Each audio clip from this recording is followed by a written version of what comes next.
मिनश्शैतानिर्रजीम बिस्मिल्लाहिर्रहमानिर्रहीम। अजीज तलबा अस्सलामु अलैकुम। मैं हूं आपका मामून व मददगार मुशर्रफ महमूद और आपको इल्म व अदब चैनल पर खुश आमदीद कहता हूं, इस उम्मीद के साथ और यकीन के साथ कि आप जिंदगी की राहनाइयों से लुत्फ अंदोज हो रहे होंगे।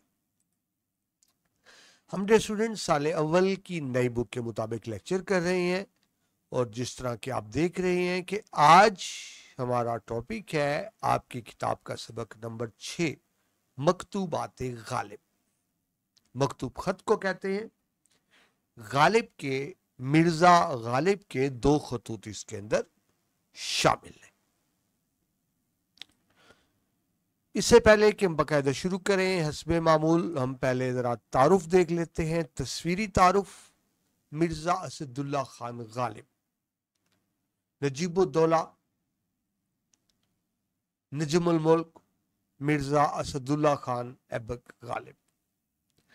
मैं अगर आपको बताऊं तो मेरे पसंदीदा शायर, बल्कि मेरे ही नहीं, हर वो शख्स जो उर्दू से शौक़ रखता है उसकी गालिब से एक वाबस्तगी होती है। मैं तो गालिब, मिर्जा गालिब से शदीद एक अटैचमेंट महसूस करता हूँ। लेकिन जाहिर है यहाँ गालिब के बात शायरी की नहीं हो रही, यहाँ गालिब के खतूत की बात हो रही है।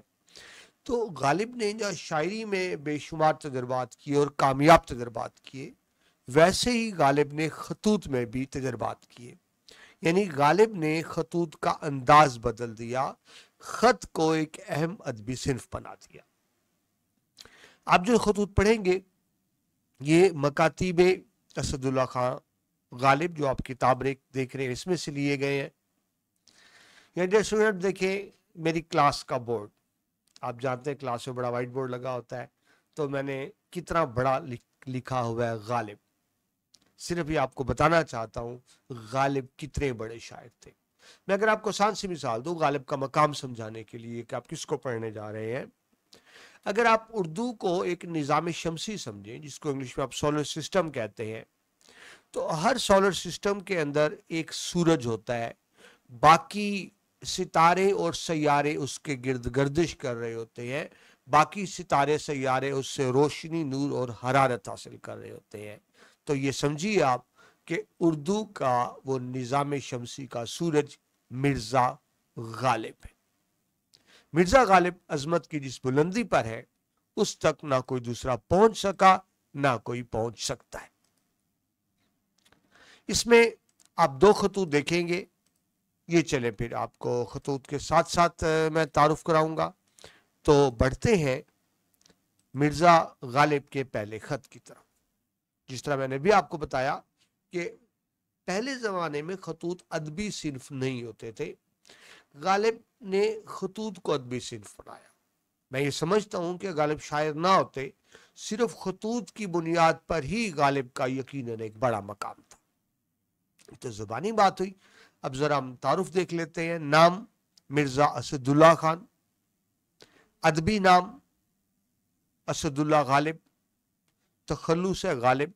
शुरू में असद तखल्लुस करते थे, लेकिन फिर पता चला असद नाम के कोई और शायर भी हैं, तो फिर वो उन्होंने ये समझा कि मुझे तब्दील करना चाहिए, गालिब तखल्लुस कर लिया।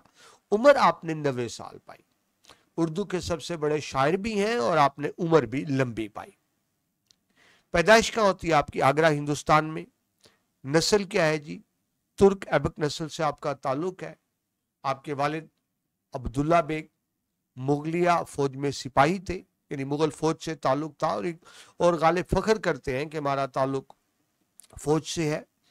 अभी मिर्ज़ा गालिब 5 साल के थे कि एक फौजी मार्के में उनके वालिद मारे गए, उनका इंतकाल हो गया। परवरिश पहले आपके चचा ने की, फिर कुछ साल बाद चचा का भी इंतकाल हो गया, तो फिर आपके नाना ने आपकी परवरिश की। लेकिन जब हम तारीख में देखते हैं तो उनका जो अनफाने शबाब है बड़ी बेफिक्री में गुजरा, यानी इनको कोई मसाइल का सामना नहीं करना पड़ा, बेफिक्री की ज़िंदगी थी। बचपन से ही शायरी का आगाज़ कर दिया, बल्कि मैं तो यहाँ तक भी पढ़ा है कि अभी आप 12-14 साल के थे जब आप एक दीवान मुकम्मल कर चुके थे। ये अलग बात, बाद में आपने तल्फ कर दिया उसको। और जिस तरह मैंने आपको बताया कि उर्दू के मकबूल तरीन शायर।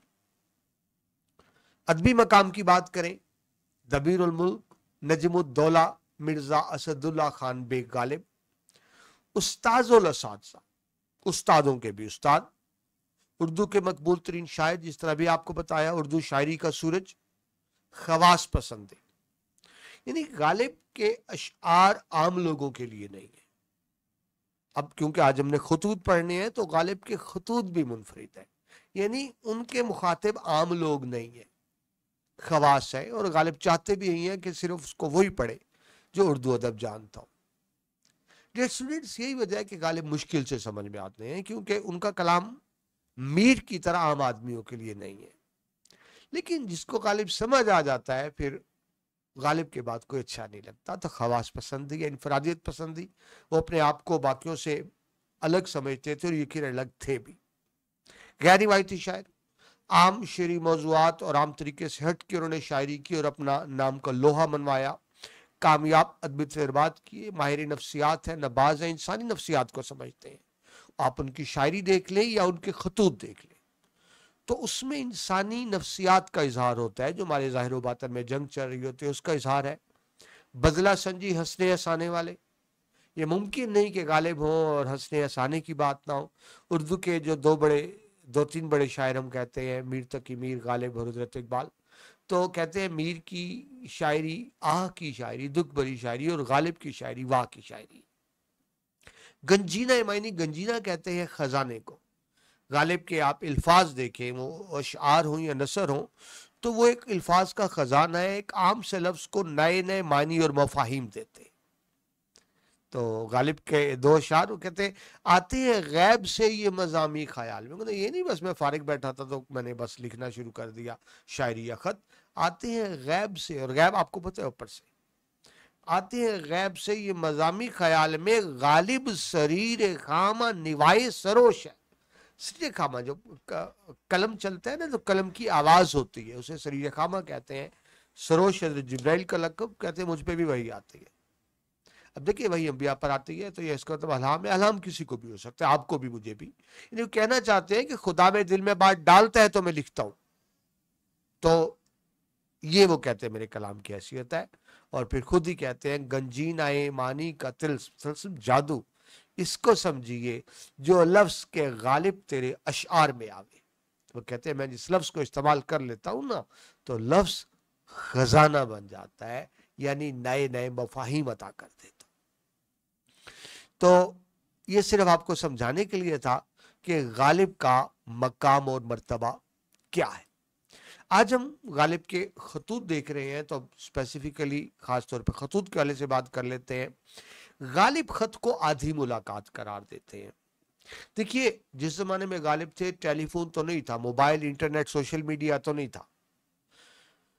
आपने किसी से राब्ता करना हो तो एक ही तरीका था, या तो खुद चल के जाए या खत भेजे। वो खत को आधी मुलाकात कहते हैं। हर जगह जाना मुमकिन नहीं होता। गालिब ने बेशुमार खत लिखे, दोस्तों को, शागिर्दों को। ज्यादा दोस्तों शागिर्दों के ही खत है उनकी, और बड़ी तादाद में खत लिखे। और गालिब को जो खत मिलता था, गालिब फौरन जवाब देते थे, और अगर गालिब के खत का फौरन जवाब ना दिया जाए तो बुरा भी मनाते थे। बड़ी तादाद में खत है। गालिब के खतूत में उनकी शख्सियत की झलक नजर आती है।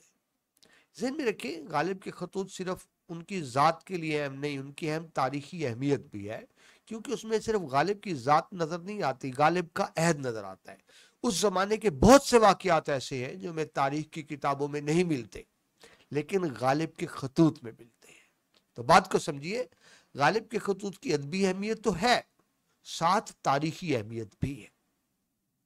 तसन्नु की बजाय बेसाख्तगी और ज़राफत का इज़हार। तसन्नु कहते हैं बनावट।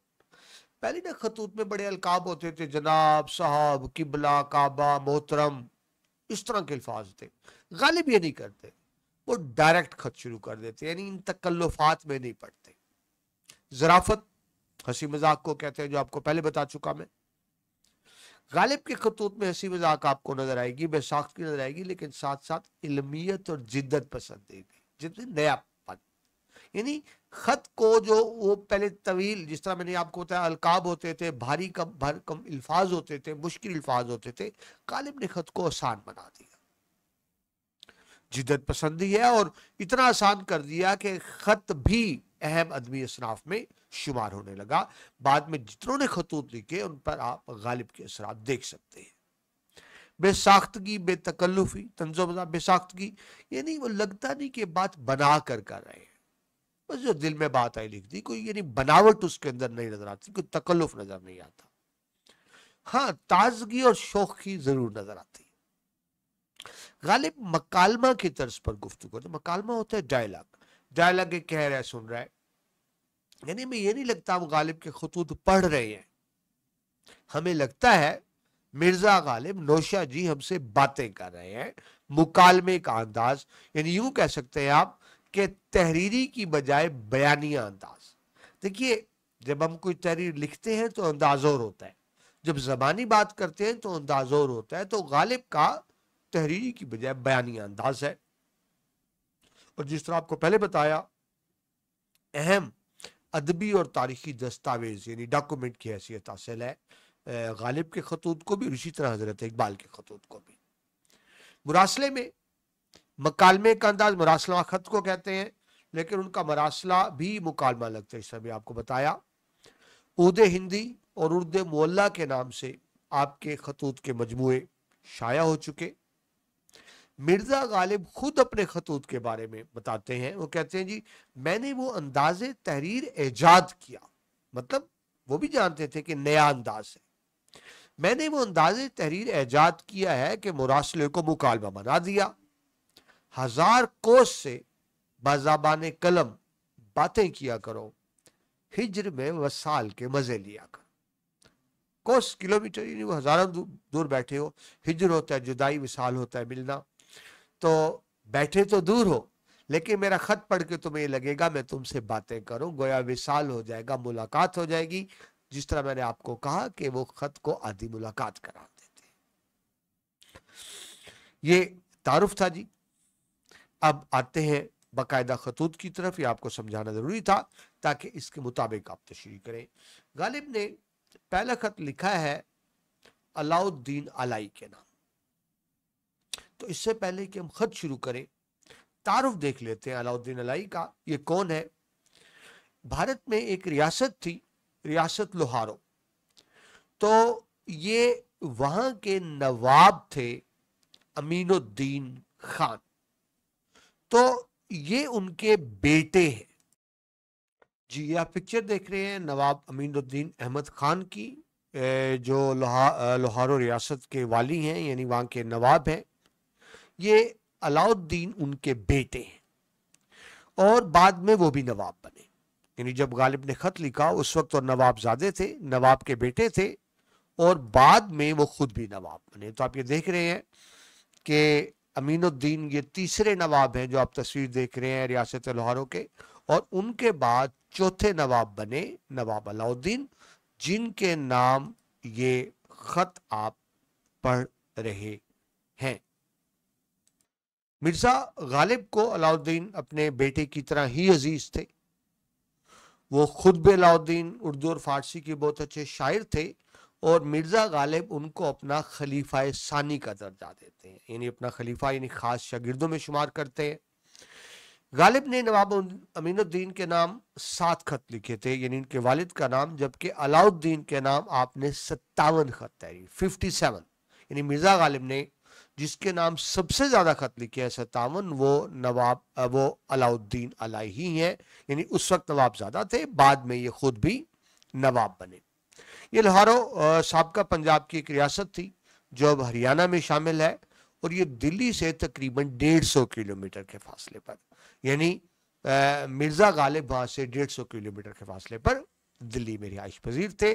तो आप समझे अलाउद्दीन कौन है? नवाबजादे हैं और गालिब के खास चहीते शागिर्द हैं, और मिर्जा गालिब उनको अपना खलीफा सानी भी करार देते।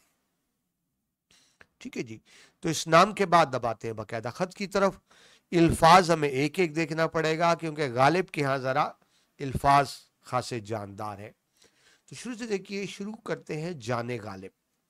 अब देखिए, कोई भारी भरकम अलकाब नहीं है, वो जनाब की बुला काबा नहीं, डायरेक्ट जाने गालिब कह के बात, यानी गालिब की जान, मोहब्बत भरा अंदाज, क्योंकि उनके बेटों की जगह पे हैं, उनको बेटों की तरह ही चाहते हैं।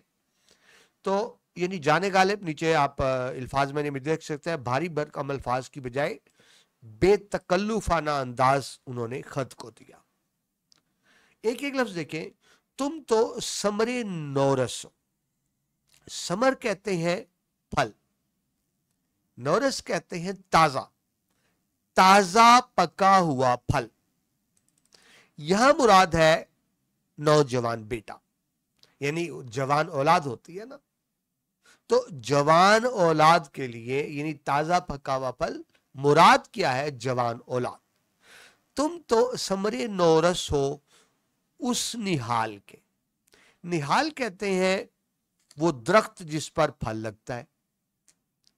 तो यहां इशारा किया उनके वालिद की तरफ, नवाब अमीनुद्दीन खान वालिए लोहारों की तरफ। यानी सादा मतलब यह हुआ कि तुम नवाब अमीनुद्दीन के बेटे यानी नवाब अलाउद्दीन हो, मुझे बहुत अजीज हो, मेरे लिए बेटे की तरह। ठीक है, अल्फाज मुश्किल है, मैं इसलिए एक एक लफ्ज को ट्रांसलेट कर रहा हूं कि तुम समरे नौरस हो यानी बेटे हो उस निहाल के, उस बाग के। बाग किसको कहा जा रहा है? नवाब अमीनुद्दीन को। उस बाग के जिसने मेरी आंखों के सामने परवरिश पाई। यानी इसका मतलब है कि तुम्हारे वालिद ने मेरी आंखों के सामने परवरिश पाई और तुम उनके बेटे हो, तो तुम मेरे भी बेटे हो, तुम मुझे बहुत अजीज हो। यानी वो एक ताल्लुक का इजहार कर रहे हैं कि तुम्हारे बाप ने भी मेरी आंखों के सामने परवरिश पाई, वो भी मेरे दोस्तों की तरह, और तुम उनके बेटे, तो जब उनके बेटे तो मुझे भी बेटों की तरह अजीज। ठीक है जी, आपको समझ आ गई होगी इन अल्फाज के मतलब क्या थे। और मैं हुआ खाहो साया नशीन। खा क्या होता है? चाहने वाला, जिसे कहते हैं खातर खा, चाहने वाला। तो मैं तो चाहने वाला हूं, वह साया नशीन। साया नशीन साया करने वाला, सरपरस्ती करने वाला। यानी मैं तुम्हारा वेल विशर हूं, मैं तुम्हारी भलाई चाहता हूं, मैं तुम्हारा सरपरस्त हूं, यानी मैं तुम्हें बाप की तरह ही चाहता हूं। सिंपल मतलब यह हुआ कि तुम मेरे लिए बेटे की तरह हो और मैं तुम्हें बाप की तरह ही चाहता हूं। तो एक ताल्लुक का इजहार। मैं हुआ खावा साया नशीन, उस निहाल का रहा हूं, क्यों कर तुम मुझको अजीज ना होगे। अब बजाहिर है अजीज ना होगे, असल में वो कहना ये चाह रहे हैं कि तुम मुझे बहुत ज्यादा अजीज हो। ठीक है जी, असल बात है वो बताएगा, यानी तुम, मतलब सिंपल सी बात कि तुम मेरे अजीज दोस्त के बेटे हो, तो तुम मुझे भी बेटे की तरह ही बहुत ज्यादा अजीज हो। अब ये बात क्यों कह रहे हैं वो? क्योंकि बहुत अरसे से मुलाकात नहीं हुई। देखिए, जब इंसान किसी को चाहता है तो मेल मुलाकात भी होती है। हुआ ये, अलाउद्दीन अलाई मिर्जा गालिब को मिलने के लिए नहीं आ सके, मिर्जा गालिब उनको मिलने के लिए नहीं जा सके, तो जब अजीज हैं तो फिर मेल मुलाकात भी होनी चाहिए। दरअसल यहां यही बात बताई जा रही है। आगे बढ़े तो कहते हैं रही दीद वादीद। अब दीद वादीद कहते हैं मेल मुलाकात को, कि ना तुम मेरे बेटे की जगह पे हो, मैं तुम्हारे वालिद की जगह पे हूं, तुम्हारा बाप मेरा दोस्त, लेकिन बड़ा अरसा मुलाकात नहीं हुई। तो जहां तक मेल मुलाकात रही, दीद वादीद मतलब इसका मतलब होगा जहां तक रही बात मेल मुलाकात की। इसकी दो सूरतें हैं। जाहिर है मुलाकात दो तरह से होता है, या तुम दिल्ली आओ या मैं लोहारो हूं, एक ही है ना। या इंसान मिलने के लिए जाए या उसको बुलाए। लेकिन आगे खुद ही कह रहे हैं तुम मजबूर मैं माजूर। तुम मजबूर, रियासत के वली है, दो शहजादे हो, तुम्हारी अपनी रियासत की मसरूफियात है, मैं जानता हूं कि तुम नहीं आ सकते, तुम मजबूर हो। लेकिन गालिब कहते हैं मैं क्या करूं, मैं भी माजूर हूं, मैं भी बेबस हूं, मेरे भी हालात वाकयात वो नहीं है कि मैं आ सकूं। मतलब मैं तुम्हें मिलने नहीं आ सकता, तुमसे दिली ताल्लुक तो है, लेकिन जिस्मानी तौर पे फिजिकली मैं मिलने तुम्हें नहीं आ सकता, तुम मिलने मुझे नहीं आ सकते। मैं खुद कहता हूं कि मेरा उजरे जिनहार मसमू ना हो। अच्छा, ये लफ्ज अलग है, उजरे जिनहार अलग है। वो मैंने देखा है जिनहारे मसमू पढ़ रहे होते हैं इसको, तो उजर, उजर कहते हैं इनकार, कि मैं अगर नहीं आ पा रहा, मेरी तरफ से इनकार है, उजर इनकार। जिनहार हरगज नहीं। ठीक है जी। तो मेरी तरफ से जो इनकार है, उजरे जिनहारे मसमू, मसमू समात किया गया, कबूल किया गया, यानी तुम बेशक मेरे इनकार को कबूल ना करो।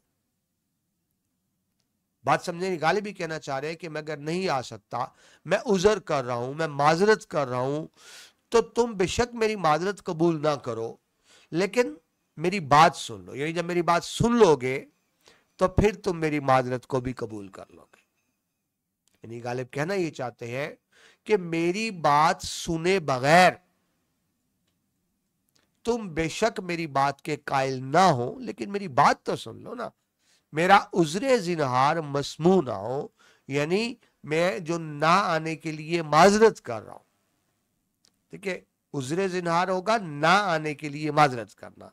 तो मेरी जो ना आने के लिए माजरत है, इसको मसमू ना हो, कबूल ना करो, इसको बेशक कबूल ना करो जब तक समझ ना लो। यानी अगर तुम मेरी बात समझ लोगे तो फिर मेरी माजरत कबूल भी कर लोगे। यानी बता रहे हैं कि मेरी मजबूरी क्या है। ठीक है नहीं, यानी अगर आप मेरी बात के कायल नहीं होते तो बेशक ना हो, लेकिन मेरी बात पहले समझ ले। मतलब ये हुआ कि मेरी बात समझने के बाद आप कायल हो जाएंगे, ये मतलब हुआ। खुद कहता हूं कि मैं अगर उजरे जिनहारे मजमून ना हो, जब तक तुम समझ ना लो कि मैं कौन हूं और माजरा क्या है। यानी वो अपने हालात वाकयात बता रहे हैं कि मेरे हालात वाकयात ऐसे हैं कि मैं नहीं आ सकता। अब नहीं आ सकता का मतलब जाहिर है उसमें बुढ़ापी भी है, बुढ़ापा है, कमजोरी है, बीमारी है, माली मसाइल है, सारी चीजें आ जाती हैं। तो अब वो समझा रहे हैं उन्हें, अलाउद्दीन अलाई को, कहते सुनो, आलम दो है। आलम दुनिया, दो दुनियाएं, ज़ाहिर जिंदगी आखिरत। आलम दो है, एक आलम अरवा। आलम अरवा जी रूहों की जिंदगी, मतलब मौत के बाद की जिंदगी, आखिरत की जिंदगी, हमेशा की जिंदगी, वो तो हो गई आलम अरवा। एक आलम अरवा और एक आलम आबोगुल। आबोगुल आप पानी को कहते हैं, गुल गुलाब को, यानी मिट्टी का, यानी पानी मिट्टी की दुनिया, मतलब ये दुनिया जिस दुनिया में हम रह रहे हैं, ये दुनिया आबोगुल हो गई। और मरने के बाद जहां जाएंगे वो क्या हो गया जी? आबे अरवा। तो गालिब कहते हैं सुनो, आलम दो है, एक आलम अरवा, एक आलम आबे गुल। हाकिम दोनों आलमों का एक है। अल्लाह तो एक है ना, जो रब्बुल आलमीन है, इस दुनिया का, बगली दुनिया का। वो खुद फरमाता है क्या जी? ला मिनल मुल्कुल योम, और फिर खुद जवाब देता है लिल्ला वहदहुल कहार। ये मिर्जा गालिब ने मुख्तलिफ अल्फाज इस्तेमाल किए हैं बतौर तलमी। आप जानते हैं तलमी ये होता है कि पूरी बात ना बयान की जाए, चंद लफ्जों के जरिए किसी कुरान, आयत, हदीस, तारीखी बात की तरफ इशारा कर दिया जाए। नीचे मैंने तशरीह लिख दी। ये क्या आयत है? ये सूरह अल मोमिन की आयत नंबर 16 है, जिसका तर्जमा ये है कि बताओ आज किसकी हुकूमत है। यानी कयामत को अल्लाह पूछेगा, जब तमाम दुनिया फना खत्म हो जाएगी तो अल्लाह पूछेगा बताओ अब किसकी हुकूमत है। और फिर खुद ही जवाब है, अल्लाह ताला खुद ही जवाब देगा उसी सूरह अल मोमिन की आयत नंबर 16 में, अल्लाह ही की, लिल्लाह वादहुल कहार, अल्लाह ही की जो बड़ा गालिब है। यानी हुकूमत अल्लाह की। ठीक है, तो गालिब ये बता रहे हैं कि हुकूमत अल्लाह की है, उस अल्लाह की जो एक दिन पूछेगा हुकूमत किसकी है, और फिर खुद बताएगा कि हुकूमत सिर्फ अल्लाह ताला की है, बादशाह सिर्फ अल्लाह ताला की है, मतलब हुक्म सिर्फ अल्लाह का है। आगे कहते हैं हर चंद कायदाए आम ये है, हर चंद अगरचे, यानी बावजूद है कि, यानी नॉर्मल जिसको हम कहते हैं ना कि रूटीन में हो रहा हो, तो उसे हम हर चंद या अगरचे कहते हैं। कायदा तरीका, आम असूल, यानी आप वो कहना ये चाह रहे हैं कि असूल फितरत क्या है कि आलम आबो गुल के मुजरिम, यानी जो इस दुनिया में जुर्म करते हैं, आलम आबो गुल के मुजरिम आलम अरवा में सजा पाते हैं। आप सब जानते हैं ना, दुनिया दारुल जजा नहीं, ये दुनिया दारुल अमल है। हम ये अमाल करते हैं, मरने के बाद इसकी जजा اگلی دنیا میں ملے گی. تو یہ دنیا دراصل دارالعمل ہے اور مرنے کے بعد جو دنیا وہ دارالجزا ہے. قانون یہی ہے, اصول فطرت یہی ہے جس کی طرف غالب اشارہ کر رہے ہیں. ہرچند قاعدہ یہ ہے کہ عالم آب گل کے مجرم عالم ارواح میں سزا پاتے ہیں, لیکن یوں بھی ہوا ہے کہ عالم ارواح کے گناہ گار کو دنیا میں بھیج کر سزا دیتے ہیں. اب دیکھیے غالب بڑا ہٹ کے نقطہ نکال رہے ہیں. غالب کہہ رہے ہیں ہوتا یہ ہے کہ دنیا کے مجرم آخرت میں سزا پاتے ہیں, لیکن ایسا بھی ہوتا ہے کہ آخرت کے مجرم کو سزا کے طور پہ دنیا میں بھیج دیا جاتا ہے. یعنی غالب اپنی زندگی کو سزا کہہ رہے ہیں کہ جتنی زندگی گزری سزا میں گزری. اللہ تعالیٰ نے یہ ذہن میں رکھے غالب کو, مرزا غالب کو 7 بیٹے دیے تھے, کوئی بیٹا بھی نہیں بچا. سب بچپن میں شیر خارگی میں انتقال کر گئے. بیوی کے بھانجے کو لے کے پالا بیٹا بنا کر, وہ بھی فوت ہو گیا. اور 2 بچے تھے اس کے, پھر اس کے 2 بچوں کو پالا. تو بڑے نشیب و فراز رہے غالب کی زندگی میں. ابھی آپ نے دیکھا غالب کے تعلقات بہت تھے, بڑے بڑے نوابوں کے ساتھ غالب کے تعلقات تھے, انگریز حکمرانوں کے ساتھ غالب کے تعلقات تھے. آپ کو پتا ہو کہ دلی کا فوجی گورنر شیکسپیئر, یہ شیکسپیئر جو شاعر ہے وہ نہیں اور شیکسپیئر ہے, دلی کا گورنر تھا, غالب کا قریبی دوست تھا. اور آپ دیکھ رہے ہیں نواب بھی غالب کا دوست, نوابزادہ بھی غالب کا شاگرد. اس کے باوجود غالب کی زندگی مشکلات میں گزری. اس کی وجہ یہ, ایک تو خوددار تھے, کسی کے آگے ہاتھ نہیں پھیلاتے تھے. دوسرا ان کو بہرحال شراب اور جوئے کی بری لت تھی. غالب شاعر بہت بڑے ہیں. اکثر اسٹوڈنٹ یہ سوال کرتے ہیں مجھ سے کہ بڑے کون ہیں, غالب کے اقبال. تو میں ہمیشہ ایک ہی جواب دیتا ہوں, غالب شاعر بڑے ہیں, حضرت اقبال انسان بڑے ہیں. غالب شاعر تو بہت بڑے ہیں, لیکن انسانی خامیاں تھیں. جوا اور شراب نوشی ایسی عادتیں تھیں کہ ساری دولت برباد کر دی. خوددار تھے, مانگتے نہیں تھے, تو زندگی مشکلات میں ہی کٹی. اس کو ایسے کہہ رہے ہیں کہ میں عالم ارواح کا مجرم ہوں, سزا کے طور پہ دنیا میں بھیج دیا گیا. چنانچہ میں 8ویں رجب 1212 ہجری میں عروب کاری کے واسطے یہاں بھیجا گیا.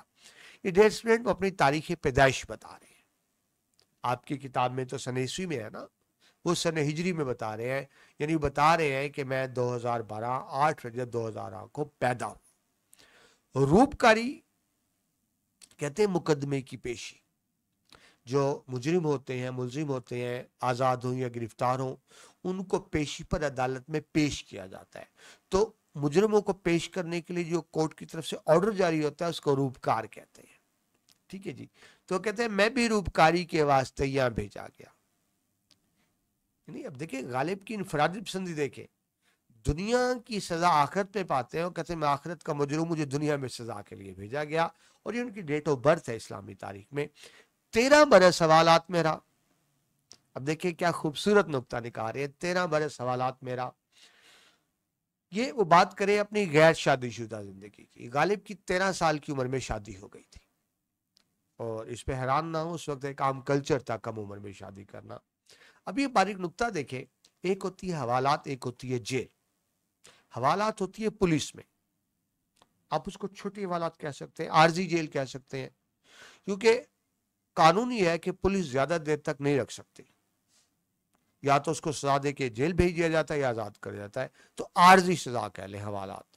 بلکہ سزا بھی نہیں ہوتی حوالات میں, صرف پولیس تفتیش کے لیے پکڑتی ہے.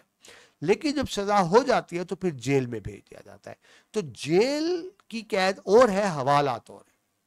حوالات ایک عارضی ہوتی ہے, جیل مستقل ہوتی ہے. تو وہ کہتے ہیں میں 13 برس حوالات میرا, یعنی 13 برس وہ عمر جو غیر شادی شدہ کی ہوتی تھی. ٹھیک ہے, یعنی جیل کے علاوہ جو قید ہوتی ہے حوالات ہوتی ہے, مراد غیر شادی شدہ زندگی. مطلب 13 سال کی عمر میں ان کی شادی ہو گئی. 7 رجب 1225 کو میرے واسطے حبس دوام صادر ہوا. حبس دوام کہتے ہیں جی عمر قید, مطلب شادی. تو آپ دیکھیں 2012 میں پیدا ہو رہے ہیں, اور 1212 ہجری میں پیدا ہو رہے ہیں, 1225 ہجری میں, یعنی 13 سال کی عمر میں ان کی شادی ہو جاتی ہے. تو شادی سے پہلے کے 13 سال کو وہ یہ کہہ رہے ہیں حوالات, اور شادی کے بعد جو ان کی زندگی مشکل گزری اس کو وہ کہہ رہے ہیں حبس دوام. مجھے ایک شعر یاد آ رہا ہے, شاعر کہتے ہیں جی کہ एक बीवी है, 4 बच्चे हैं। एक बीवी है, 4 बच्चे हैं, इश्क झूठा है, लोग सच्चे हैं। यानी जब इंसान पे जिम्मेदारियों का बोझ पड़ता है ना, तो इश्क का भूत सर से उतर जाता है। तो शादी के बाद की जिंदगी को वो उम्र कैद हब्से दवाम कह रहे हैं। 7 रजब 1225 को मेरे वास्ते हुक्म हब्से दवाम जारी हुआ। एक बेड़ी मेरे पाँव में डाल दी। बेड़ी वो जो पाँव में जंजीर डाली जाती है, मुजरिम भाग ना जाए। यहां किसको कहा जा रहा है? पाँव की जंजीर यानी औलाद, यानी एक बच्चा। देखे, इंसान शादी से पहले जब मर्जी भाग सकता है, ठीक है जी। शादी के बाद कुछ ना कुछ पाबंदी लग जाती है, फिर भी भाग सकता है। मुझे मुश्ताक यूसुफी का एक मज़ाहिया फिक्रा नजर याद आ रहा है। वो कहते हैं जी, शादी से पहले आप बेड पर दोनों तरफ से उतर सकते हैं, चाहे राइट से उतरे लेफ्ट से उतरे, लेकिन शादी के बाद सिर्फ एक तरफ से उतर सकते हैं। यानी पाबंदियां तो लग जाती है ना, लेकिन फिर भी कम होती हैं। हाँ, जब औलाद हो जाती है तो बंदा पाबंद हो जाता है। तो वो बेड़ी कह रहे हैं औलाद को। एक बेड़ी मेरे पाँव में डाली, यानी बच्चा हुआ, बेटा हुआ। दिल्ली शहर को जिंदान मुकर्रर किया। जिंदान कहते हैं जी कैद खाने को, यानी दिल्ली शहर में मैं कैद हुआ। अब ज़ाहिर है पूरे शहर को ही कैद खाना कह रहे हैं। जिस तरह मैंने आपको बताया, जिंदगी मुश्किलात में रही और मुझे जिंदान में डाल दिया, जिंदान कैद खाना। तो देखिए, आम सी बात है, लेकिन जब गालिब आम सी बात को करते हैं तो वो आम सी बात भी आम सी नहीं रहती। मैं इसलिए एक एक लफ्ज का आपको तर्जमा बता भी रहा हूं और आपको लिखा हुआ नजर भी आ रहा है। मुझसे स्टूडेंट्स अक्सर स्टूडेंट्स भी टीचर भी सर नोट्स दे, तो नोट्स ही तो है और मैं नोट्स किस तरह दूं? ये नोट्स आपके सामने है, आप इसमें से खुद पॉइंट्स लिया करें। वो स्पून फीडिंग की आदि ना बने कि बस पकी पकाई खीर आपके सामने आ जाए। ये हर चीज आपके सामने लिखी हुई है। जब मुझे कोई टीचर या स्टूडेंट नोट्स को कहते हैं, इसका मतलब होता है बस उनको वर्ड फाइल पीडीएफ फाइल भेज दूं, कंप्यूटर में सेव कर ले। पढ़ना पढ़ना नहीं होता। आपके सामने स्क्रीन है, यहां से जो नोट्स वो होंगे जो खुद आप अपने हाथ से बनाते हैं। ठीक है जी, चले तो बात आ गई, वापस आइए। मिर्जा गालिब कहते हैं फिक्रे नज्म नसर को मुशक्कत ठहराया। अब नज्म शायरी होगी, नसर भी गालिब ने लिखी। गालिब ने ज़हन में रखे थे शायर नहीं थे, उन्होंने तारीख की किताबें भी लिखी, उन्होंने तारीख मुरतब की बादशाह ज़फर के कहने पे। तो नज़म नसर दोनों को मुशक्कत ठहराया। इसको अपने आप के लिए मुशक्कत कह रहे हैं। जाहिर है रोजी कमाने के लिए कुछ ना कुछ तो करना पड़ता है ना, इसको मुशक्कत कह रहे हैं।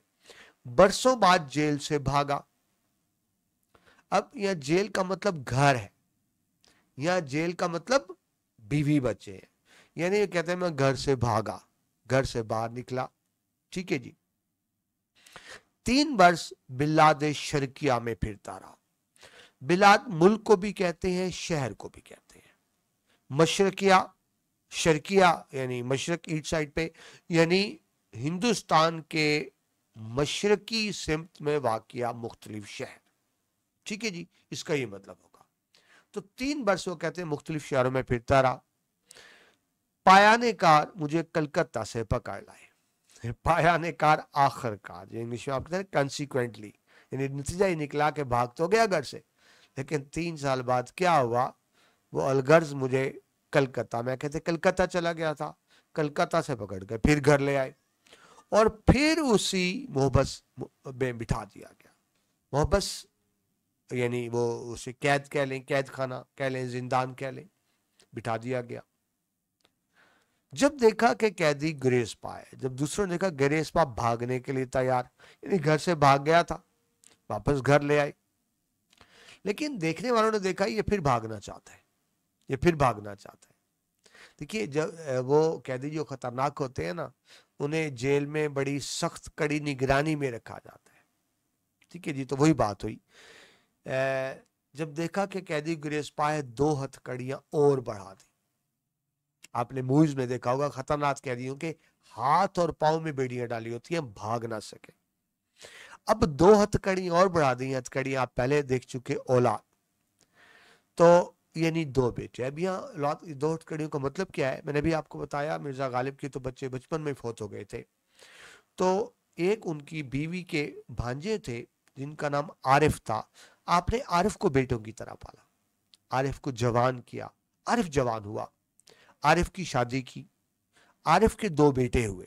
यानी जो आपका मुंह बेला बेटा था, ले पालक था, जिसको लेके आपने पाला आरिफ, उसके दो बेटे हुए, जो लिखा आपको नजर आ रहा होगा, बाकर अली खान और हसन अली खान। और फिर हुआ ये, ऐन जवानी में आरिफ भी फौत हो गया। अपनी 7 औलाद तो फौत हुई थी, आरिफ भी फौत हो गया जो ले पालक बेटा था। तो फिर उसके 2 बेटों को पाला और बड़ी मोहब्बत से पाला। तो ये 2 हथकड़ियां किसको बताया जा रहा है? उनका जो ले पालक बेटा था आरिफ, उसके 2 बेटे बाकिर और हसन। जब देखा कि कैदी गुरेज पा है, 2 हथकड़ियां और बढ़ा दी। पांव बेड़ी से फिगार, फिगार जख्मी घायल, जब लोहे की लगातार हो तो आपको पता है जख्म पड़ जाते हैं। हाथ हथकड़ियों से जख्मदार, मुशक्कत मुकर्ररी और मुश्किल हो गई। मुशक्कत मुकर्ररी यानी जो मुशक्कत मेरे लिए मुकर्रर थी, यानी जिंदगी की जो मुश्किलात थी वो बढ़ गई। किस तरह बढ़ गई कि वो जिसको बेटा बना के पाला वो तो फौत हो गया, आगे उसके बेटों को भी पालना पड़ गया। सो मुशक्कत और मुश्किल हो गई। ताकत यक कलम जाया हो गई, यक कलम फौरन।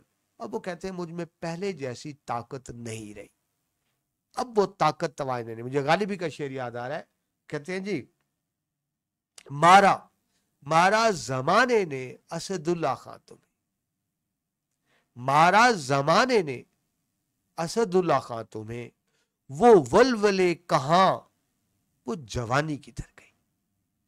तो देखिए गालिब का बुढ़ापा है।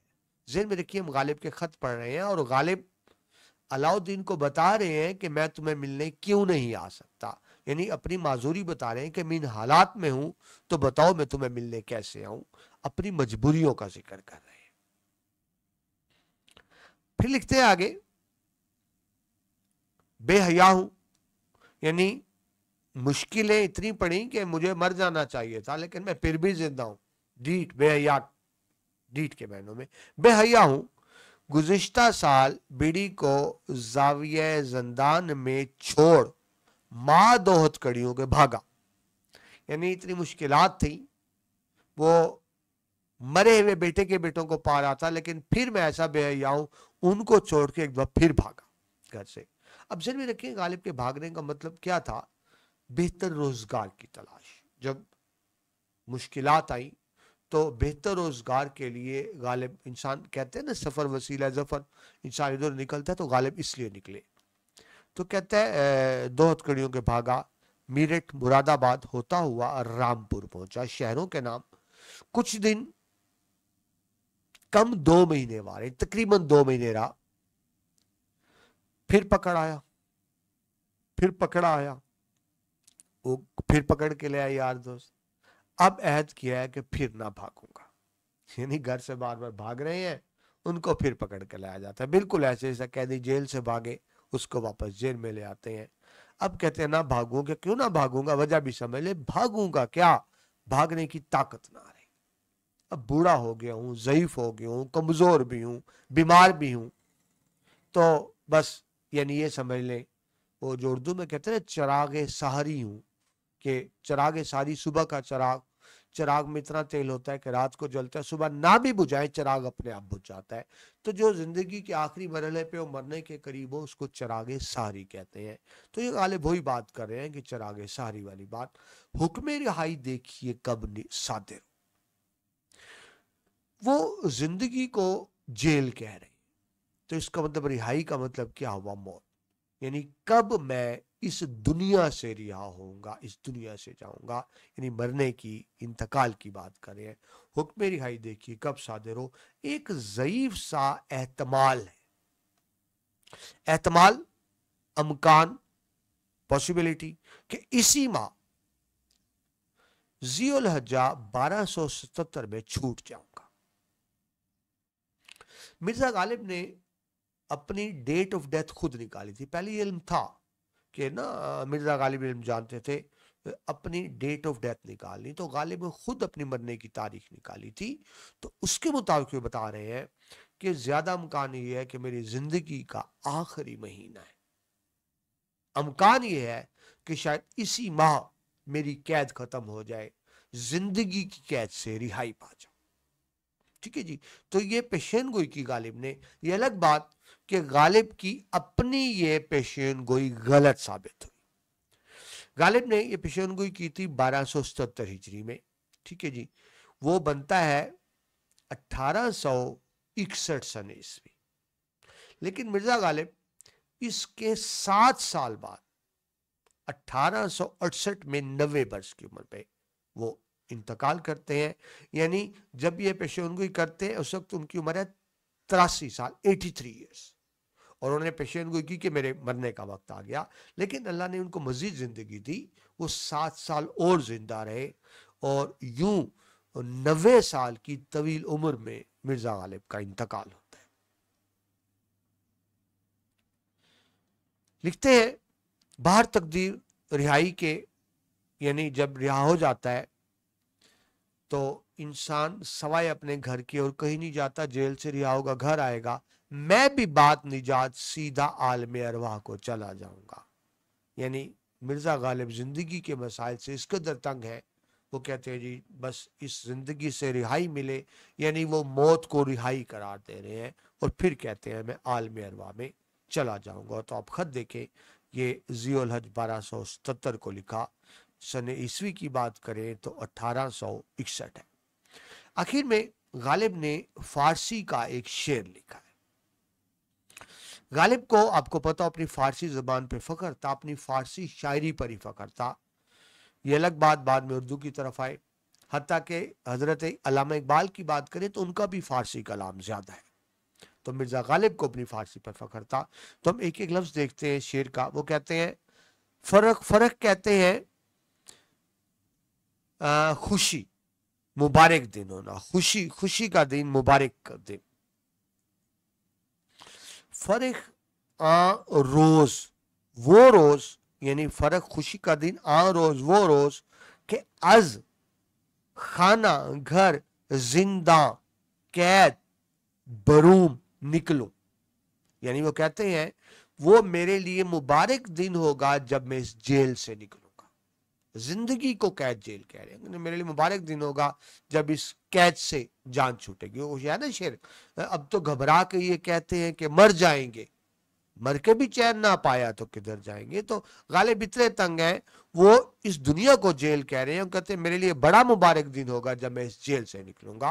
और दूसरा मिसरा देखे, सुए सुए होते टूवर्ड्स की जानिब, सुए शहरे अपने शहर, खुद अजी अपने, ई वादिये वीरां इस वादिये वीरां को छोड़कर बरूम चला जाऊंगा, मैं इस वैरान वादी से अपने शहर अपने घर यानी आलम अरवा की तरफ चला जाऊंगा। तो आप देखिए गालिब की इस खत से हमें पता चलता है कि अपनी तमाम तर शायरान अजमत के बावजूद उनकी जिंदगी मुश्किलात और परेशानियों में गुजरी। उसकी मैं आपको वजह भी बता चुका, लेकिन बहरहाल ये देखें, ये गालिब के खत से गालिब की ज़हन में रखें, गालिब की मुश्किलात ज़ाती मुश्किलात नहीं है, गालिब का अहद मुश्किल था। जब गालिब का वक्त आया तो मुगलों का जवाल हो चुका था। तो गालिब की जो दुख तकलीफ है उनकी अपनी भी है और इस खत से गालिब के अहद की अक्कासी भी होती है। लेकिन बहरहाल अंदाज खूबसूरत है, नया अंदाज है और आप देख रहे हैं कि बयानी अंदाज अपनाया गालिब ने। तो ये गालिब का पहला खत मुकम्मल होता है जी। और ये देखिए मेरे नज़दीक गालिब कितने बड़े शायर हैं, देखिए मैंने बोर्ड भर दिया। ये गालिब के पहला खत जो नवाब अलाउद्दीन के नाम था, ये उनके वालिद नवाब अमीनुद्दीन। और ये देखिए ये गालिब का दूसरा खत हर गोपाल तफ्ता के नाम। ये जो तस्वीर आप मिर्ज़ा गालिब की देख रहे हैं, ये मिर्ज़ा गालिब की वाहिद तस्वीर है जिसके बारे में कहा था कि असल तस्वीर है।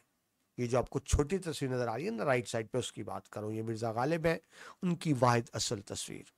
और बाईं जानिब जो आपको तस्वीर नजर आ रही है, ये है मिर्ज़ा हरगोपाल तफ्ता, जिनके नाम ये खत लिखा जा रहा है। ठीक है जी। तो इस तफसीली तारुफ के बाद अब हम बढ़ते हैं खत की तरफ। पहले तारुफ देख लें, ये मिर्ज़ा हरगोपाल तफ्ता कौन थे। ये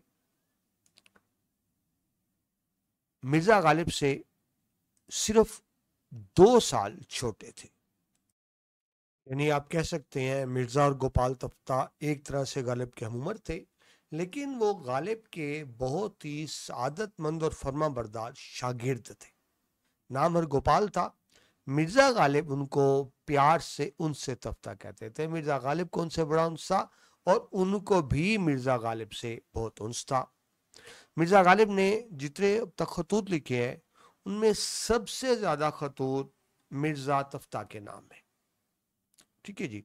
जो आपने पहले देखा अलाउद्दीन तो जितने नवाबों को खत लिखे, ये ज़हन में रखिएगा, कंफ्यूज ना होइएगा, क्योंकि मैंने वहां भी कहा था सबसे ज्यादा जो मिर्जा गालिब ने नवाबों को खत लिखे उनमें सबसे ज्यादा खत अलाउद्दीन अलाई के नाम है।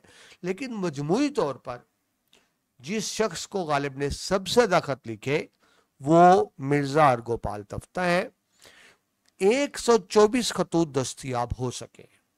यकीनन असल खतों की तादाद से ज्यादा होगी, बहुत से तल्फ हो गए, जाया हो गए, आप यूं कहें कि तारीख के औराक में गुम हो गए, लेकिन जो खत दस्तयाब है वो 124 है। तो आप इसे समझ सकते हैं कि मिर्जा गालिब का कितना करीबी ताल्लुक है हर गोपाल तफ्ता से। शुरू कहां से करते हैं? डायरेक्ट देखें, भाई, कोई अलकाब नहीं, सीधा भाई और शुरू, क्योंकि अब देखें वो आपके उम्र भी है लेकिन लाडले शागिर्द भी हैं। और आप जानते हैं जो शागिर्द बहुत पुराना हो तो एक तरह की बराबर की दोस्ती भी बन जाती है। तो डायरेक्ट भाई कह के शुरू कह रहे हैं, तुम सच कहते हो बहुत मुसव्वदे इस्लाह के वास्ते फराहम हुए। कोई अलकाब नहीं, वो आपकी लिखते हैं खैरियत, नेक, मतलूब, चाहता हूं, वैसे जुमला ही गलत है, उधर कहता हूं चाहता और मतलूब का एक ही मतलब होता है, लेकिन हम लिख देते हैं आमतौर पर। तो गालिब इन तकल्लुफात में नहीं पड़ते। देखिए बेतकल्लुफी है, तुम सच कहते हो बहुत मुसव्वदे इस्लाह के वास्ते। मुसव्वदा ही होता है हाथ की लिखी हुई असल तहरीर, उसको मुसव्वदा कहा जाता है। किताबत तबात तो बाद में होती है, जो असल हाथ की लिखी हुई तहरीर मुसव्वदा होती है। तो कहते हैं तुम सच कहते हो बहुत मुसव्वदे इस्लाह। इस्लाह कहते हैं कुरेक्शन, यानी पुराने ज़माने में शागिर्द उस्ताद को अपनी शायरी भेजा करते थे इस्लाह के लिए, यानी उनकी गलतियां दुरुस्त कर दी जाएं, अगर वज़न में नहीं तो वज़न में लाया जाए शेर को। तो इसका पस मंज़र समझें, यानी हर गोपाल तफ्ता ने कुछ चीज़ें भेजी शायरी की मिर्ज़ा गालिब को कि इनकी इस्लाह कर दें। मिर्ज़ा गालिब इन टाइम इस्लाह नहीं कर सके। मैंने आपको पहले खत में बताया मिर्जा गालिब वो थे जो खतों का फौरन जवाब देते थे, लेकिन अब के ये हुआ है कि बहुत अरसा गुजर गया, खत का जवाब नहीं दिया। तो गालिब समझा रहे हैं, बता रहे हैं, वजह बता रहे हैं कि क्या वजह है कि मैं तुम्हारे जवाब नहीं दे सका खत का, यानी तुमने जो मुसवदा भेजा था इस्लाह नहीं दे सका। मगर ये ना समझना तुम्हारे ही कसाइद पड़े। अच्छा, कसाइद क्या होते हैं? कसीदे की जमा, किसी की तारीफ में लिखी गई शायरी या नज़म को कसीदा कहते हैं। पुराने ज़माने में आपको नवाब होते थे तो शायर नवाब के लिए बड़े बड़े उनकी तारीफी नज़में लिखा करते थे, जिनको कसीदे कहते थे, कसाइद कहते थे। तो अब हुआ ये कि हर गोपाल तफ्ता ने कुछ कसाइद भेजे होंगे इस्लाह के लिए, मिर्जा गालिब ने इस्लाह नहीं दी, हालांकि फौरन जवाब देते थे, तो वजह समझ लीजिए। तो कहते हैं मगर ये ना समझना तुम्हारी कसायद पड़े, नवाब साहब की गजलें भी वैसे ही धरी पड़ी है। अब ये बेटा आपने तुक्के नहीं लगाने होते, आपको पूरा पता हो ये नवाब साहब कौन है। जिस तरह आपको गोपाल तफ्ता का पूरा तारुफ कर, नवाब ही है ये। यह जिक्र है नवाब जियाउद्दीन नैयर का। ये कौन थे? ये मिर्जा गालिब की बेगम के चचेरे भाई थे, यानी कजन थे। मिर्जा गालिब की बीवी के कजन चचेरे भाई थे, खुद भी बहुत अच्छे शायर थे और गालिब के शागिर्द भी थे। तो ये उन नवाब की बात हो रही है। तो अब देखिए शागिर्दों को तो टाला भी जा सकता है ना, लेकिन जो एक नवाब है तो ज़ाहिर नवाब को तरजीह दी जाएगी। तो मिर्जा गालिब कह रहे हैं मियाँ तुम तो मेरे शागिर्द हो ना, बेटे की जगह पे हो, तो ये ना समझना कि सिर्फ तुम्हारे कसायद पढ़े हैं, नवाब साहब ने गजलें भेजी हैं मैं वो भी नहीं देख सका। मतलब सिर्फ तुम्हारा काम पेंडिंग नहीं पड़ा, नवाब साहब को भी नहीं देख सका। ये नहीं एक तरह की हौसला अफजाई कर रहे हैं कि सिर्फ तुम्हारा काम नहीं पड़ा, मैं कोई काम भी नहीं कर सका। नवाब साहब की गजलें भी उसी तरह धरी हुई हैं, वैसे ही पड़ी हैं। बरसात का हाल तुम्हें भी मालूम है, बरसात, मौसम बरसात, जिसमें बड़े सगीर पाक को ज़ाहिर हिंदुस्तान की बात है, शदीद बारिशें होती हैं। ठीक है जी। तो अब देखें जो अमीर घर होते हैं, पक्के घर होते हैं, वहाँ जब बारिशें होती हैं उनके मकान धुल जाते हैं, लेकिन जो गरीब इलाकों के होते हैं, कच्चे घर होते हैं, उनके लिए मुसीबत खड़ी हो जाती है। एक शेर याद आया, शेर कहते हैं दीवार दीवार क्या गिरी मेरे कच्चे मकान की, दीवार क्या गिरी मेरे कच्चे मकान की, लोगों ने मेरे सहन में रस्ते बना लिए। तो गुर्बत के मसाइल, तो यहाँ कुछ ऐसी बात है। वो कहते हैं बरसात का हाल तुम्हें भी मालूम है और ये भी मालूम है कि मेरा मकान घर का नहीं, मेरा मकान घर का नहीं, यानी मेरा जाती घर नहीं, मैं किराए पे रहा, तो मेरा अपना घर नहीं है। ठीक है जी। अब देखिए, इतने बड़ा शायर और जिनके बड़े बड़े नवाबों से ताल्लुकात, खुद किराए के मकान में रह रहे हैं। अब इससे गालिब की मजबूरी भी जाहिर हो रही है, लेकिन यह मतलब ये है कि देखिए, अगर अपने मकान में कोई मसला हो ना, अपना मकान हो तो बंदा मुरम्मत कराता है, ठीक है। किराए के मकान में जाहिर है किराएदार मुरम्मत नहीं करवाएगा, मालिक मकान मुरम्मत कराएगा, और आप जानते हैं मालिक मकान लापरवाह होते हैं। तो कहते हैं तुम जानते हो मेरा मकान घर का नहीं, किराए की हवेली में रहता हूं। जुलाई से मी शुरू हुआ, मी बारिश, सैकड़ों मकान गिरे। अब ज़ाहिर है कच्चे मकान गिरते हैं, पक्के नहीं गिरते। तो यानी इतना ज्यादा बारिश हुई कि मकान गिर गए, और मी की नई सूरत दिन रात में 2-4 बार बरसे। यानी दिन में 1-2 बारिश नहीं हो रही, बारिश शुरू की, फिर इसको लगातार बारिश हो रही। मौसम बरसात में लगातार दिन रात बारिशें होती हैं। तो मी की नई सूरत दिन रात में 2-4 बार बरसे, हर बारिश जोर से कि नदी नाले बह निकले। इतनी ज्यादा बारिश होती है, पानी बहता है। अब देखिए, जब बाहर पानी खड़ा होगा और जो कच्चे मकान है, तो दीवारों की जो बुनियादें, इसको एरे कहते हैं, उनमें पानी खड़ा होगा तो क्या होगा, दीवारें गिर जाएंगी। कमरों की नीचे बेस में, जिसको फाउंडेशन कहते हैं, पानी खड़ा होगा, कमरे गिर जाएंगे, जिसकी तरफ गालिब ने भी इशारा किया।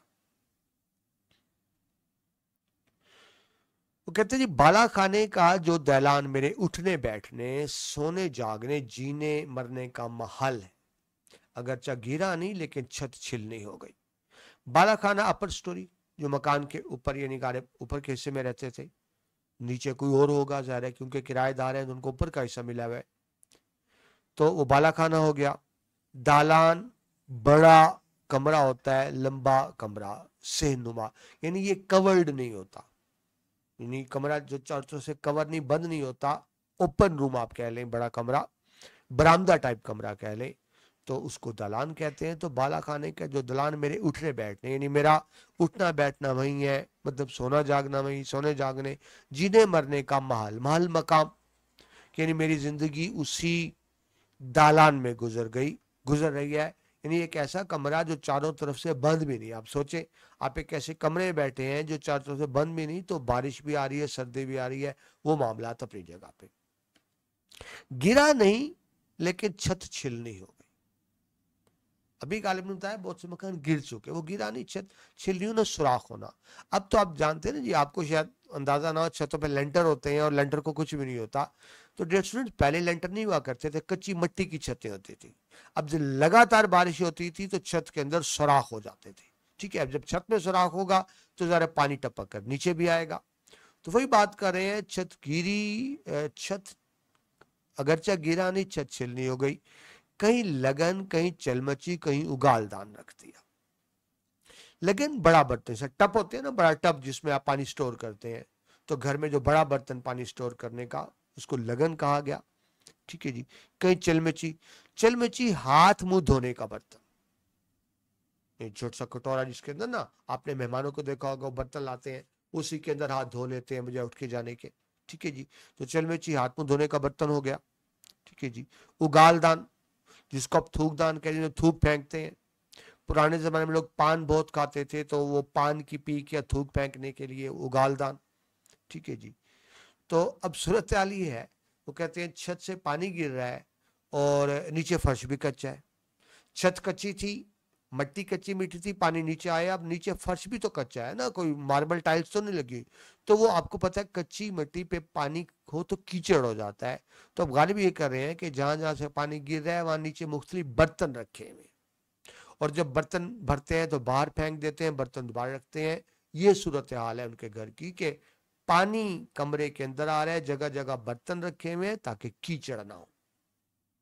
कलमदान, किताबें उठाकर तोशा खाने की कोठड़ी में रखती है। कलमदान ज़ाहिर लिखने पढ़ने का सामान, किताबें उठाकर तोशा, तोशा खाना आप स्टोर कह ले, घर का जो स्टोर होता है, कमरा होता है, कोठड़ी छोटा कमरा। तो अब ये नहीं, वो बता रहे हैं कि मैं खत का जवाब क्यों नहीं दे सका, कमरे के अंदर बारिश आ रही है, बर्तन रखे हुए हैं, तो मेरे भाई जो लिखने पढ़ने का सामान, कागज कलम मैंने उठा के स्टोर में रख दिया। अब क्योंकि कागज कलम स्टोर में पड़ा हुआ है, ठीक है जी, तो इसलिए मैं खत का जवाब नहीं दे सका। वजह बता रहे हैं कि क्यों नहीं।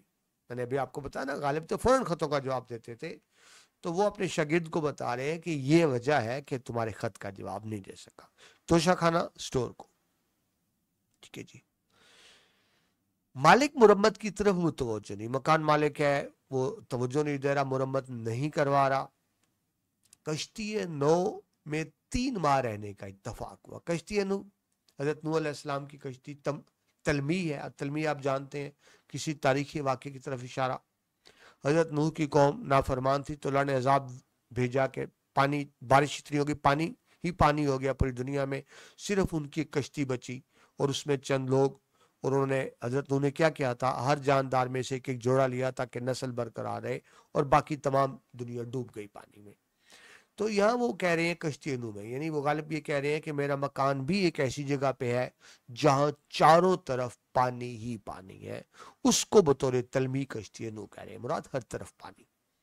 कश्ती नूह में 3 माह रहने का इत्तफाक हो, अब निजात हुई है, यानी अब अल्लाह अल्लाह करके मौसम बरसात खत्म हुआ, नवाब साहब की गजलें और तुम्हारे कसाइद देखे जाएंगे। यानी गालिब अब खत लिख रहे हैं तो इसका मतलब यह है कि अब उन्होंने सामान निकाला है। तो कहते हैं अब तक बरसात की वजह से मैं नहीं देख सका, हाँ अब बारिशें खत्म हुई हैं, मैंने कागज कलम निकाला है और अब तुम्हारे कसाइद भी देखूंगा और नवाब साहब की गजलें भी देखूंगा। तो वो जस्टिफाई जवाब पेश करें कि अब तक क्यों नहीं कर सका। आगे चलिए, कहते हैं जी मीर बादशाह मेरे पास आए थे, तुम्हारी खैर खैरियत उनसे दरियाफ्त, उनसे मालूम हुई। मीर बादशाह कौन है जी? ये तसनीफ और तालीफ का काम करते थे, कारोबारी शख्सियत जो किताबें छापते हैं ना, इसको पब्लिशर कहते हैं, तसनीफ तालीफ काम, तो वो है मीर बादशाह। तो वो मिर्जा गालिब कहते हैं मेरे पास आए थे, उनसे तुम्हारी खैरियत, तुम्हारी यानी अलाउद्दीन सॉरी हर गोपाल तफ्ता को कह रहे हैं कि यानी मीर बादशाह मेरे पास आए थे, उन्होंने तुम्हारी खबर दी, यानी तफ्ता की। फिर कहते हैं मीर कासिम साहब मुझसे नहीं मिले। मीर कासिम भी, यानी वो कहते हैं आए हुए थे दिल्ली लेकिन मुझसे उन्होंने मुलाकात नहीं की। ये मीर कासिम कौन है? ये भी तसनीफ व तालीफ से वाबस्ता है, लेकिन गालिब के दरीना करीबी दोस्त भी हैं। तो गालिब यानी अफसोस का इजहार कर रहे हैं, गुस्से का इजहार कर रहे हैं कि वो आए हैं और मुझसे मिले बगैर चले गए। तो पब्लिशर भी थे, दोस्त भी थे। तो मीर कासिम साहब मुझसे नहीं मिले, परसों से नवाब मुस्तफ़ा खान साहब यहाँ आए हुए हैं, एक मुलाकात उनसे हुई है, अभी यहीं रहेंगे, बीमार है। नवाब मुस्तफ़ा खान कौन है जी? ये एक बड़े शायर हैं, शिफ्ता इनका तखल्लुस है, नवाब मुस्तफ़ा खान शिफ्ता। ये जहांगीराबाद के बड़े जागीरदार हैं, बाज़ोक शायर भी हैं, गालिब के करीबी दोस्त भी हैं। मुआलिज, तबीब, ज़ाहिर उस वक्त MBBS डॉक्टर नहीं होते थे, हकीम तबीब। और ये हकीम एहसानुल्लाह खां मशहूर हकीम है, और उस वक्त के जो बादशाह थे बहादुर शाह जफर, उनके मुशीर ख़ास भी हैं, यानी उनके हकीम भी हैं, मुशीर ख़ास भी हैं। तो ये वो है हकीम एहसानुल्लाह खान, मुआलिज यानी डॉक्टर है। फसद हो चुकी है। फसद क्या होता है? रग से खून निकालना। पहले बड़े अजीबोगरीब तरीके होते थे इलाज के, जरा से, यानी डॉक्टर हकीम क्या करते थे, ये रग है ना, ये जो हाथ की रगे होते हैं, इसको वो कहते हैं अगर कोई बीमार हो ना तो अंदर गंदा खून हो जाता है, वो कट करके रग से खून निकाल देते थे ताकि अंदर से गंदा खून निकल जाए। जिस तरह आप एंटीबायोटिक मेडिसिन यूज करते हैं ना, पहले सिंपल ही होता था, फसद लगवाना, रग से खून निकाल दिया जाता था कि अंदर का गंदा खून निकल जाए। जिस तरह नहीं कोई फोड़ा वगैरह हो, फोड़ा फिंसी, तो हम उसे दबा के अंदर से पीप निकाल देते हैं, ऐसी पहले रग से खून निकाला जाता, उसको फसद कहते थे। जोंके लग चुकी हैं। अब जोंके भी समझिए, ये अभी कीड़ा होता है। अब कोई जख्म हो ना तो हम क्या, डॉक्टर्स क्या कहते हैं, ऊपर पट्टी बांध देते हैं कि जरासीम ना पड़े। पहले ही होता था जख्म के ऊपर कीड़े छोड़ दिए जाते थे, जिनको जोंके कहते हैं। ये एक आबी कीड़ा होता है, और ये कहते हैं जो जिस्म से खून, जो गंदा खून होता है वो चूस लेता है। यानी अगर जरासीम है تو اس میں گندا خون ہے، تو وہ گندا خون چوسنے کے لیے جسم کے اوپر جونکیں لگائی جاتی تھی، یعنی کیڑے چھوڑے جاتے تھے، آپ یہ سمجھیں۔ تو وہ کہتے ہیں جی فساد ہو چکی، جونکیں لگ چکی، اب مسل کی فکر ہے۔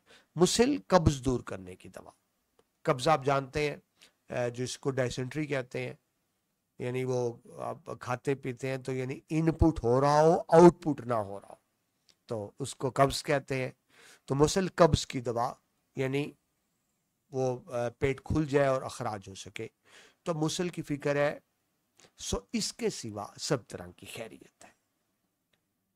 اینڈ پہ وہ کہہ رہے ہیں جی میں ناتواں بہت ہو گیا، ناتواں کمزور ضعیف، گویا صاحب فراش، صاحب فراش بیمار ہو۔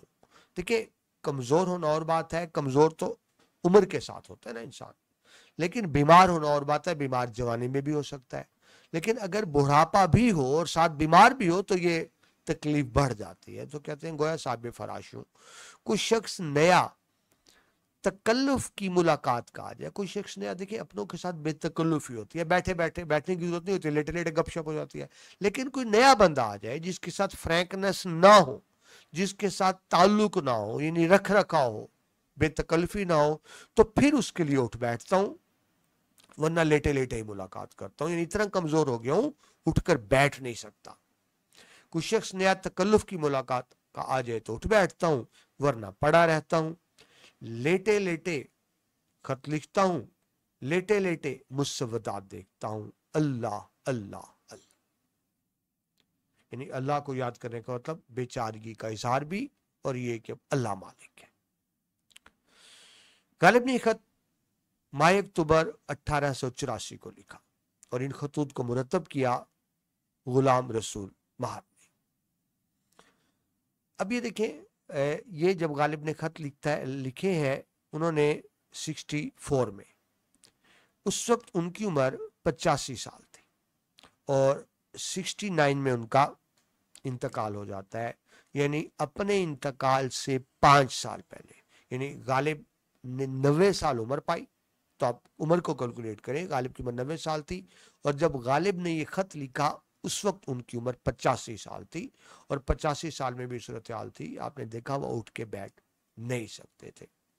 غالب کا بڑھاپا بڑی مشکلات میں گزرا، پریشانیوں میں گزرا، حالانکہ بہت بڑے شاعر تھے، بڑے بڑے رئیس نوابوں سے تعلقات تھے، لیکن وہی بات، ایک تو ہاتھ کھلا تھا، پھر جوئے نوشی اور شراب نوشی کی عادت، تو ایک بڑے شخص کا بڑھاپا بڑا ہی خوفناک عبرتناک ہے، جس میں ہمارے لیے بھی نصیحت کا سامان ہے، لیکن غالب کا اگر ادبی مرتبہ دیکھا جائے تو بہت بڑا ہے۔